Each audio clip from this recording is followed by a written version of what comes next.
पशूनां पतिं पापनाशं परेशं गजेन्द्रस्य कृत्तिं वसानं वरेण्यं जटाजूटमध्ये स्फुरद्गाङ्गवारिं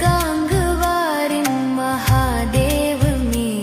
स्मरामि स्मरारिम् महेशं सुरेशं सुरारातिनाशं विभुं विश्वनाथं विभूत्यङ्गभूषं विरूपाक्षमिन्द्वर्कवह्निनेत्रं सदानन्दमीडेतभुं पञ्चवक्त्रं गिरीशं गणेशं गणे नीलवर्णं द्रवेन्द्राजिरूढं गुणातीतरूपं भवं भास्वरं भस्मनाभूषिताङ्गं भवानीकलत्रं भजे पञ्चवक्त्रं शिवाकान्तशम्भो शशाङ्कार्धमौले महेशानशूलिं